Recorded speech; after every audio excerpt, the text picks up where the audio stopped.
everyone, it's Nick here. We're on the ZX Spectrum 128K this time, and we're going to review a horizontal hack and slash platformy type game. This one is called Rastan, otherwise known as Rastan Saga, published by Imagine Software in 1988 and based on the arcade cabinet from Taito in 1987. Other 8-bit systems it come out on are the Amstrad CPC, the Commodore 64 and the Sega Master System. It's a game over 6 levels where you must battle your way through evil hordes and then beating an end of level boss at the end. So here I am, well, that looks quite good. You're in the world of Marana, home of a mighty barbarian race, and you are Rastan the king. You must defeat an evil wizard as we slash those people and everyone there. Now you see my energy level down the bottom going down quite sharpish. I do know a poke for infinite energy, so if we don't do very well, I'll probably do that. Can we drop down that hole? The answer is yes. So nice large sprites, a variety of different moves and different weapons that you can pick up along the way. Every so often you'll see I've done a power up there. You can see a ring in that yellow square. Let's climb up that rope, here we go. And those will give you things like shields, reduced damage, and even bonus points and increased speed. The enemy will keep coming at you, skeletons and other deranged animals will jump on these ledges. Things will fire at you. Now, the Spectrum is a little bit monochrome as we know. Sometimes the graphics are a little bit see-through, so you definitely need your Spectrum goggles on. Previous hack and slash game we reviewed was Rygar, which I quite liked. My preference is slightly for that one, but this one is pretty cool as well. I think it's as best they could have done from the arcade conversion. So let's see how far I can get. Energy isn't looking particularly good and I'm dead. Right, I think it might be time for a poke soon. You see my lives in the bottom right, and is free. The weapon we've got at the moment is a sword. Better weapons, the better damage. Nice explosions there explosion of blood I suppose when you get these. As I say, 6 levels and the levels are mightily fast. Scrolling isn't bad, you'll see the floor scrolls a lot quicker than the rest of it, giving a feeling of depth, which I'm always a big fan of. 128k, score in the top left, and your high score there as well, is it? Yeah, high score next to it, and round 1. It's always best to go to the lower caverns if you can, when there's an opportunity, because there's less people to kill you there. And keep on the move and less enemies will generate, of course. Right, so it's cyan meets magenta. Jump over these holes. If you fall down there, you are dead. Some holes you can fall down, of course. Nice rock work. So it's all about ropes and jumping and very square ledges. Energy isn't looking too bad this time, he says, as his energy almost goes into the red. Oh, there's a swing there which we missed. I'm sure we should have got that. And that would have saved us time and probably would have been an easier route. I'm getting a very Shadow of the Beast vibe from this. Now, Shadow of the Beast did come out on the ZX Spectrum, which I've reviewed, have a look at that. But I think this one is a bit more accomplished. The music is pretty cool. Almost could be a Psygnosis game on the Spectrum, couldn't it? I think death's imminent here. Oops, there we go, he's dead. And there are save points on this, so not right from the start this time, so I guess that must be halfway. Am I enjoying this? Yes, I am. You know, it hasn't aged particularly well, but there's a lot to like here from the ZX Spectrum programming point of view. The character is large, there's nice shading there. Animation is good, although a little bit jittery, but I think that's the best they could have done. Scrolling isn't too bad. Graphics are quite nice, but again, you do have to have your ZX Spectrum eyes on. Although Rygar isn't as technical as this one, and that's another arcade conversion, I do prefer that to this. But it can't beat the music on this one. Awesome. Dib dib dib dab doob do. There are words if you want to write them down. Dib dab doo do. I'm not sure they're official. I don't think I'm going to complete this game anytime soon, but taking the short route through. Take that, you. This is our last life, I think.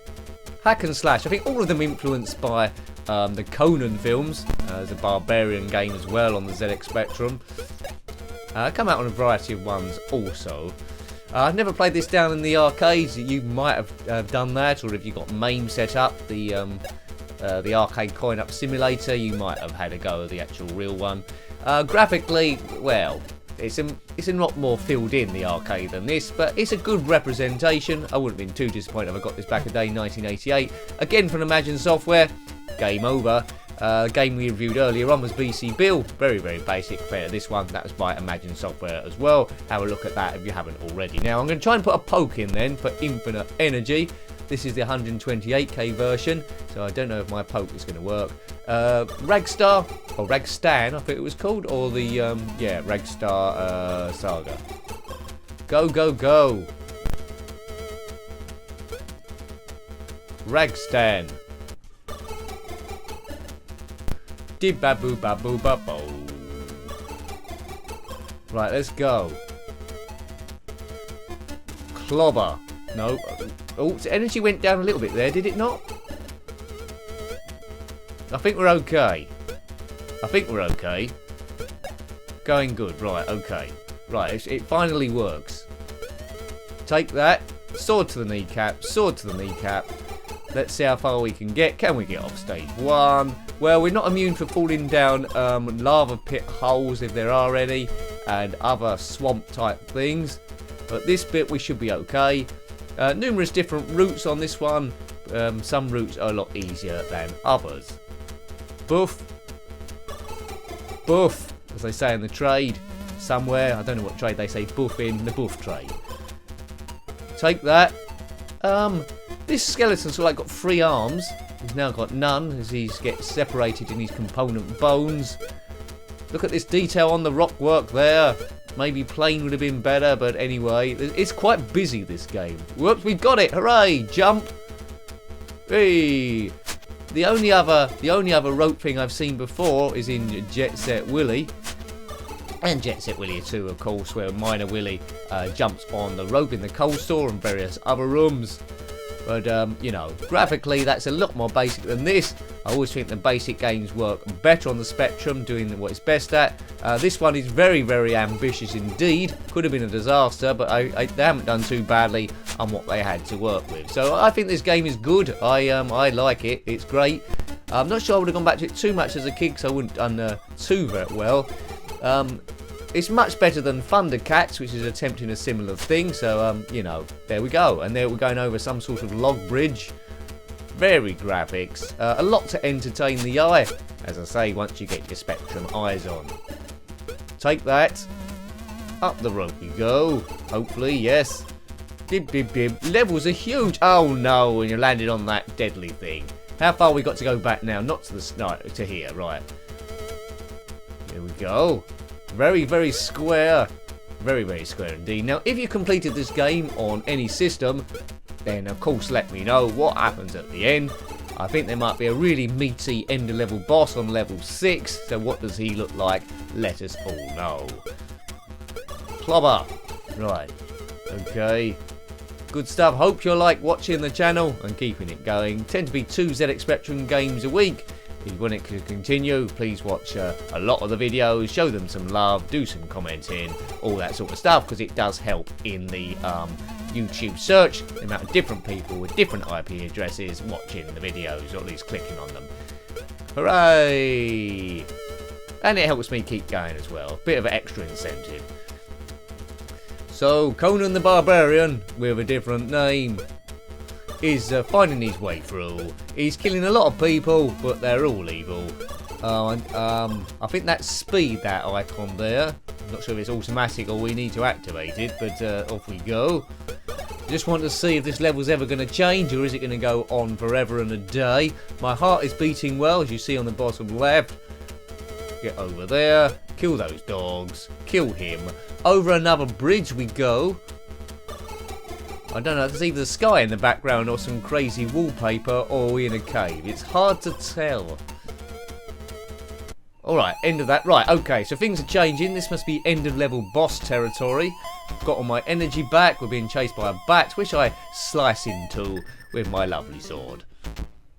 Come on, lad. Up we go. 2 monks, now dead.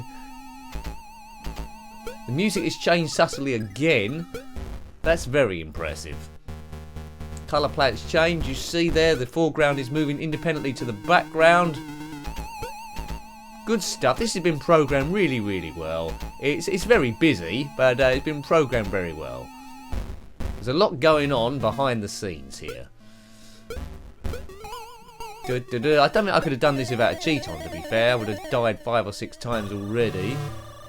Up we go. Up some sort of crazy bell tower. 2 or 3 different enemies. Well, there's 2 different fighters, isn't there? And that strange bat thing that seems to want to commit suicide. Up we go here. Right, come on. This must be the end of the level soon. This is quite similar in layout, at least to the arcade version. Let me know about that if you're an aficionado of that. This isn't a game I'd heard of before reviewing. I think someone did recommend it quite a while ago. So well done them. Wouldn't have found it otherwise. A 2D horizontal hack and slash. The sword is just brushing the ceiling there. Might be damaging the wallpaper or the paintwork. Is this the right... Oh, lava. Is that... Oh, right, okay. So we've got a swing bridge and lava. So we need to jump on that. Away we go. Jump. Oh, we've missed it. And we've got lava in our shoes. And that's not good. And that puts us right at the beginning again. Oh, no, at this stage. Right, we'll have one last go of this. If I don't do it this time, we'll say goodbye. So I think we've seen pretty much all the gameplay of this one. You pretty much know, don't you, if you would have liked it as a kid or not. I would have played it a few times and probably could have got quite frustrated that I couldn't get anywhere before I knew the existence of pokes, of course. But there's a lot to do here, a lot to mask. If you bought it back in the day, you would have got your money's worth, because you wouldn't have completed this on your first go. It would have taken you some time. A lot of the time, Spectrum games had to be completed all in one go. You couldn't save it. Well, you could never save it there on the tape sort of like days. And so, you know, you might have been all day on it. Right, now, can I do the swing bridge thing? There we go. Grab. And the answer to that is no. Nick is dead again. What a surprise. What a surprise. So I think we'll leave that one there. Hope you liked having a look at that one. That was Rastan, or otherwise known as Rastan Saga, published by Imagine Software in 1988 on the ZX Spectrum 128K, and based on the arcade cabinet from Taito in 1987. If you've got any comments about this game, similar games, or anything retro, then please put that below. You're always more than welcome. Until next time, take great care of yourself, and a very fond goodbye. Goodbye.